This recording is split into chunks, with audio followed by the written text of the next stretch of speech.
Dumped my fiancée after she sent me to jail on false charges to defend her alcoholic friend. Man, I just need to vent.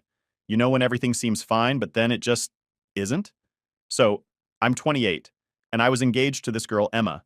She's 25, and we've been together for 5 years now. We even got engaged like 2 weeks ago. I thought everything was going smooth, you know? But wow, things turned upside down in a way I did not expect. So, about 3 weeks ago, I come home from work. It was a long ass day, and I was exhausted. You know how it is. I just wanted to chill, maybe watch something, relax. Anyway, I walk in, and Emma's sitting at the dining table with her buddy, Dan. Now, Dan's been around forever. Like, they've been friends since they were little kids or whatever, so I don't think anything of it. I kiss Emma on the cheek, say hi, and give Dan a fist bump. I ask if he's doing okay, just being polite, right? Dan's not one to turn down chilling, but this time, he just looks all serious and says, "Nah, man, I'm good. I actually need to talk to you about something." And I'm like, "Oh, okay, this must be serious." I look at Emma, and she's got this kind of serious face on too. So I sit down with them, like, "All right, what's going on?" Emma then says, "Dan's going through a rough time." She starts explaining that Dan lost his job and his place to live, and now he's got nowhere to go. You know, typical sob story. I mean, I felt bad for the guy, but I'm thinking, what's this got to do with me? Then she drops it on me. I was thinking maybe Dan could stay with us for a few weeks, just until he gets back on his feet. Now listen, I'm not heartless. I've known Dan a while, and it's not like I have anything against the guy. So I said, yeah, it's cool. But I made it clear. I told him straight up. As long as you help out around the house, it's fine. Just don't make a mess and contribute when you can. He seemed super grateful, like he even got up and gave me a big hug, thanking me over and over. The first week, it was fine, like totally fine. Dan was keeping to himself mostly, and he was even doing chores. It was actually kind of nice to have someone else around to help out with stuff, and he didn't complain or anything. We'd watch some TV, and everything seemed chill. I was even thinking, man, maybe this won't be so bad after all. But then, man, things started going downhill. Fast. The second week, I start noticing stuff around the apartment. Little things, but they add up, you know? Like his dirty clothes would just be lying around. Not just in his room, but like in the living room, under the couch cushions, socks, shirts, whatever. And it started to get annoying, so I talked to him, being all polite about it. Hey man, can you clean up after yourself a bit more? This is still our place, you know? He apologized, said he was sorry, promised to do better. I figured that was the end of it, but nope, things got worse. Fast forward a few days, I'm going to the bathroom one morning and, not to be gross, but the toilet was nasty. There was dried up vomit on the seat, like he had puked and didn't even bother cleaning up. I couldn't believe it. Who does that? At this point, I'm realizing something's off with Dan. I didn't want to jump to conclusions, but I started noticing more and more. His room started to stink, and his attitude shifted. He was always tired, moody, just off. I confronted Emma about it, asking if she's noticed, and she brushes it off like it's no big deal. He's going through a rough time, she kept saying. Yeah, okay, but so are we if he's trashing the place. And then, it got to the point where I couldn't ignore it anymore. I came home from work one day, and I swear the whole apartment smelled bad. I could already feel my blood boiling as I walked down the hallway to the guest room, knowing exactly what I was about to find. I barged into the room, and there's Dan, just lying on the bed. The place was a mess, clothes everywhere. And the smell, man, it was like he hadn't cleaned the room in days. I completely lost it. I started yelling at him, telling him he needed to clean up, contribute, or he's out. No more playing nice. I gave him 2 days to clean up his act or leave. Emma, of course, tries to calm me down, saying I'm overreacting, but I wasn't having it. I'd been patient enough, and he was totally taking advantage of the situation. And you know what he does? Instead of apologizing, this guy stands up, and I swear, he just lunges at me. Like out of nowhere, full-on attacks me. I didn't even have time to react. Next thing I know, I'm slammed into the wall, and everything goes black. When I came to, there were flashing lights everywhere. It took me a second to realize it wasn't a dream. 2 cops were standing over me, one shining a flashlight right in my face, and I could hear Emma's voice in the background. I tried to sit up, but my head was pounding like crazy, and I felt so disoriented. The cop helps me up, and I ask, "What the hell's going on?" He tells me that they got a call from Emma saying I'd gotten violent and attacked her and Dan. I'm like, what the hell? I attacked them. That didn't even make sense. But they weren't interested in my side of the story. They grabbed me, dragged me outside, and all I could see was Emma and Dan talking to the cops like they were the victims. I barely remember getting into the squad car, but I do remember looking at Emma, and she wouldn't even look at me. She just stood there next to Dan, looking all upset, like I was the problem. I felt like I was living in some nightmare. Everything was a blur after that. I don't even remember much of the drive to the station. All I know is I ended up in a holding cell, my head pounding, not sure how the hell this all went down so fast. So there I was, sitting in the holding cell, head pounding, trying to figure out what the hell just happened. I still couldn't believe it. One minute I'm in my own home, and the next, I'm getting hauled away like a criminal. I kept replaying the scene in my head. Emma called the cops on me? For what? Because I told Dan to clean up his act or leave? None of it made sense. I was stuck in that damn cell for hours. Nobody told me anything, and the whole time I was just stewing in my anger. I couldn't stop thinking about how I was the one who got knocked out, yet somehow I was the bad guy. When they finally let me go, they acted like they were doing me a favor. "You're lucky we're not pressing charges," one of the cops said.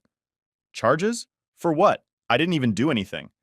Anyway, I called my dad to come pick me up. I wasn't about to go back to the apartment just yet. I needed some time to cool down and process everything. My dad, of course, had a million questions, but I wasn't ready to talk about it yet.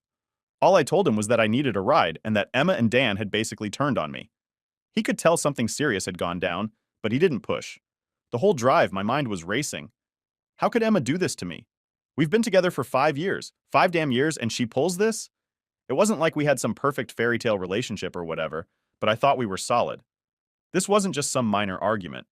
This was betrayal, pure and simple. She had my back for 5 years, and now suddenly Dan shows up, and she sides with him? Over me? I just couldn't wrap my head around it. When I got back to my dad's place, I crashed on the couch. I didn't have the energy to explain everything yet, and honestly, I didn't even know how to. What was I supposed to say? "Oh, hey, Dad, guess what? My fiancée called the cops on me because her loser friend decided to throw me into a wall." Yeah, that would go over well. After a couple of days, I decided I needed to get my stuff from the apartment. I wasn't planning on sticking around to have another confrontation with Emma. I was done with her. But of course, when I get there, she's sitting on the couch like nothing happened. I swear my blood was boiling the second I saw her. She had the nerve to try and act all sad, with her eyes red and puffy like she'd been crying nonstop. But to me, it was just an act. Before I could even say anything, she jumps up and starts talking, trying to explain herself. "Joe, please, just listen to me. I didn't know what else to do. Dan was panicking, and I cut her off right there. I don't want to hear it, Emma. You had a choice, and you chose Dan. Over me. What else is there to say?" She kept begging, but I was done. I told her to pack her stuff and leave. I didn't even care about the details anymore. I just wanted her out of my life. She tried pulling the whole, "but I still love you" card. But at that point, it didn't mean anything to me. Love doesn't involve calling the cops on your partner and lying to protect someone else. That's not love. That's betrayal. It took everything in me not to lose my cool again. I mean, seriously, how does someone you trust for 5 years turn on you like that? I had spent so much time thinking we were building something real, something solid, but clearly I was wrong. I told her to get her stuff and get out, and she did, but not without trying to plead her case a million more times. Once she was gone, I thought maybe I'd feel some relief. Like, okay, the toxic part of this situation is out of the picture. But honestly, I just felt empty. I sat there, in my own apartment, wondering how the hell it all fell apart so quickly. I started doubting everything, our entire relationship, the engagement, all of it. Had she been lying to me this whole time? Was Dan always more important than me? Then a few days later, Emma started blowing up my phone again. At first I ignored it, but after the 50th missed call, I figured I'd hear what she had to say. She's crying again, telling me how she's sorry, how she didn't mean for any of this to happen. She told me she panicked when Dan knocked me out and that she didn't want him to get in trouble because he was already on probation. Apparently, they thought it would be easier to lie and say I was the one who attacked them. Yeah, because that makes so much sense, right? I didn't even know what to say to that. Easier? Easier for who? It sure as hell wasn't easier for me. I spent the night in jail because of their lies. I got knocked unconscious in my own home, and somehow I'm the bad guy? She tried to explain how it was all just a mistake, how they panicked in the moment. But honestly, I didn't care anymore. I hung up on her after that. I couldn't listen to any more of her excuses. I didn't want to hear about how she didn't mean to hurt me. Because at the end of the day, she did hurt me. And the worst part, she didn't even seem to realize how deep that cut went. That night, I got hit with the worst headache I've ever had. I was throwing up, dizzy, couldn't even stand up without feeling like I was going to pass out. So I went to the hospital, and guess what? Concussion. They told me I'd probably been concussed the night Dan knocked me out, But because I didn't get checked out right away, I made it worse by not resting. So now I'm stuck at home for at least a month, and all I can do is think about what a mess my life has become. I lost my fiancée, my trust in someone I thought I loved, and now I'm physically wrecked because of the whole thing. And the cherry on top? Emma keeps trying to come over, leaving messages saying she wants to talk. But what is there to talk about? She made her choice. She lied to protect Dan. Now I'm just here trying to figure out how the hell to move forward from this. Do I completely ghost her? Do I give her the closure she's begging for? Part of me wants to just disappear and never hear from her again. But another part of me, the part that still loves her, can't help but feel like I need to do something. But what? Update 1. It's been about a week since everything went down. I've been stuck at home, recovering from this damn concussion. And let me tell you, being trapped in your own head with nothing but your thoughts and a messed up relationship to dwell on is not the kind of rest I needed. So Emma's still been trying to reach out like constantly. It's getting ridiculous. I've got messages from her, her mom, her sister, all saying how sorry she is and how she just wants to see me and explain everything. But at this point, what's left to explain? She already told me the worst of it, right? But every time I ignore her, I feel this weird pit in my stomach. Like I'm questioning if maybe I'm making the wrong call. You ever get that feeling where you know something's the right move, but it still eats at you? Anyway, a few days ago, I get this text from her mom. And this is where things take a pretty messed up turn. Her mom tells me Emma tried to overdose on painkillers. Yeah, I know. That hit me like a brick. She said Emma was in the hospital and that she was asking to see me. My first reaction? Honestly, I felt guilty. I mean, I ghosted her for a week straight and now she's in the hospital. But then the anger kicked in. Was this another way to get sympathy? I know that sounds harsh, but after what she did, lying to the cops, throwing me under the bus for Dan of all people, I couldn't help but question everything she says or does now. I kept thinking, is this just some play to make me feel like I'm the one at fault? Or was she really at that low point? I didn't text her mom back right away. I just sat there, phone in hand, staring at the message. My mind was going a million miles an hour. A part of me wanted to rush to the hospital to check on her, see if she was okay, but another part of me, the part that's still pissed and hurt, wanted to stay as far away from that whole mess as possible. What would even happen if I went? Would it just be another round of excuses and I didn't mean to from Emma? Or would I find out that she really was sorry, that she really did hit rock bottom? So I talked to my mom. She's been staying with me while I recover, helping me out and all that. She's been amazing through this whole thing, honestly. She asked me how I was feeling, and I straight up told her about the text from Emma's mom. And you know what my mom said? She told me I needed to think long and hard before making any decisions, that I should be careful with whatever move I make next. But she also reminded me that Emma's actions have consequences, that what she did wasn't just a little mistake, it was something huge, and it nearly ruined my life. She told me that if I do decide to see her, I need to be sure I'm ready for whatever comes next. It's not just a visit, it's a choice that could open up old wounds and drag me right back into the chaos I'm trying to escape from. That's the part that got me. My mom's always been the rational one, and when she said that, I knew she was right. I wasn't ready to face Emma again. Not yet. Not when I'm still piecing my life back together. So I decided to stay home, ignore the texts, and keep focusing on healing, physically and mentally. But it's not that easy. Every day I wake up and check my phone, wondering if I'm going to get another update from her mom, wondering if Emma's okay, if she's still in the hospital, or if she's moved on from this whole thing. I keep thinking back to all the good times we had, the 5 years we spent together before everything fell apart. It's like this constant battle in my head between what I know I should do and what my heart still feels for her. Then, yesterday something else happened. Out of the blue, Dan sends me a message. Can you believe that? After everything, this guy has the nerve to text me. I almost threw my phone across the room when I saw his name pop up. But instead, I opened the message. It was short and to the point. Hey man, I'm sorry for what happened. I didn't mean to hurt you and I hope you can forgive me. Forgive him? I read that message over and over and all I could think was, are you kidding me? This dude knocked me out, got me arrested, and now he wants my forgiveness? For what? Because he didn't mean to hurt me? What does that even mean? You don't accidentally ram someone into a wall and leave them unconscious. That's not a mistake. That's a choice. I didn't respond. I couldn't. There was nothing I could say to him that wouldn't just make me even angrier. So I blocked his number and tried to move on. But his message still bugs me. It's like he's trying to get off the hook with a half-assed apology, like that'll somehow make everything okay again. And Emma? She's still out there, waiting for me to reach out, waiting for me to come to the hospital and see her.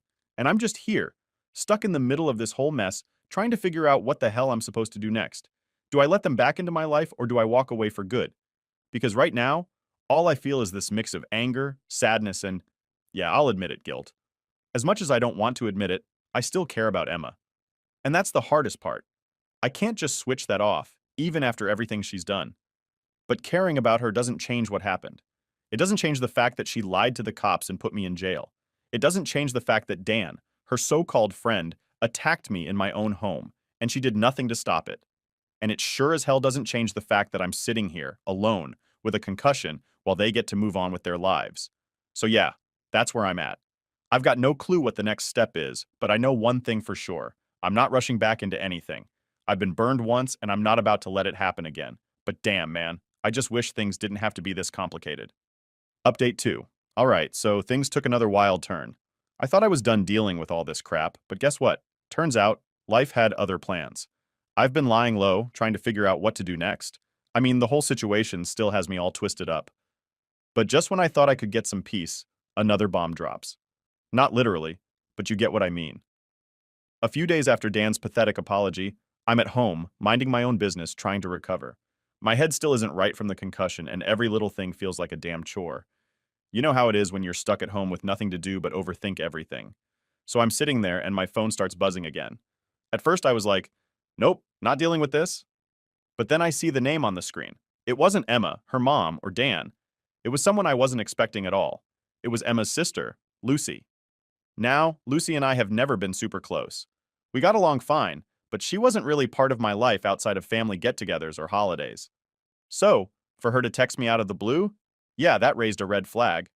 I open the message and it says something like, "Hey Joe, I need to talk to you. It's about Emma. Please don't ignore me." I wasn't in the mood for more drama, but Lucy wasn't the type to stir things up just for the sake of it. So I text her back telling her I'm listening. She hits me with this whole long message about how Emma's not doing well at all, how the overdose wasn't just a cry for help or some ploy to get attention. She tells me Emma's been in a really dark place since I cut her off, and she's barely eating, barely talking to anyone. Apparently, she's seeing a therapist now, and things aren't looking good. I don't know what to do with that information. I mean, yeah, I feel bad, obviously. I don't want to see anyone, let alone someone I spent 5 years with, go through something like that. But at the same time, I keep thinking back to what Emma did.